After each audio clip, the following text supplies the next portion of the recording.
We are making a savory beef and broccoli, full of flavor. You wouldn't even know it's vegan. We're going to start with our ingredients: 1 onion, 1 jalapeno, 2 green peppers, and 2 broccoli stalks. So we're just going to start by chopping up our broccoli into medium-sized cubes. Broccoli does shrink, so you want to take caution of how small the pieces you do cut are.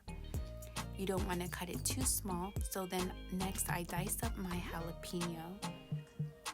Then I sliced up my onion, and then I slice it once across again. And then once we're done prepping our vegetables, we're going to add our extra virgin olive oil to a pan, and then we're going to get that heated up.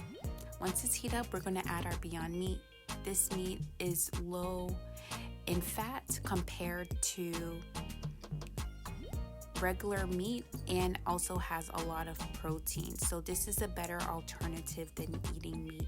And big up to Beyond Meat. They did their thing with this plant-based meat. It's able to hold flavor, and the texture, it just tastes just like meat, and is capable of holding the seasoning. Next, we're going to make our roux, which is the sauce base for our beef and broccoli. So we're going to start with spelt flour, which is an ancient grain.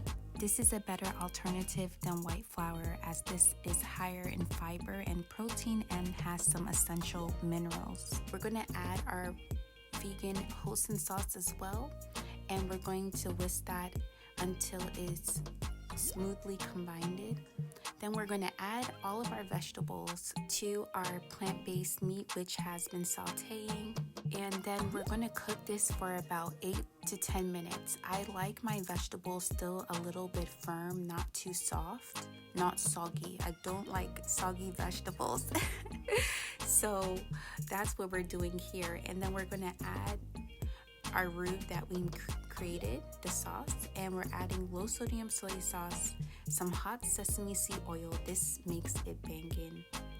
It adds so much flavor. And then we're gonna sprinkle a little bit more hoisin sauce. This is optional, but I like my stew to have an ample amount of stew with my beef and broccoli. So I just like the juiciness. So good. And we're just gonna let it cook. And right here, I'm stirring it up. This is quick and easy. I made this like in less than 20 minutes when I came home from the gym. I was craving for this, and I just was like, let me make the beef and broccoli today. This is a good day. Look how savory and delicious this looks. And I ate this with a salad and a smoothie. You can also enjoy this with quinoa. I would recommend over rice. Or if you're eating rice, just eat like a fistful of rice. It's all about eating a balanced diet. As a holistic nutritionist, I always try to provide tips to eat a healthy, balanced diet. And check back in with me for more healthy recipes.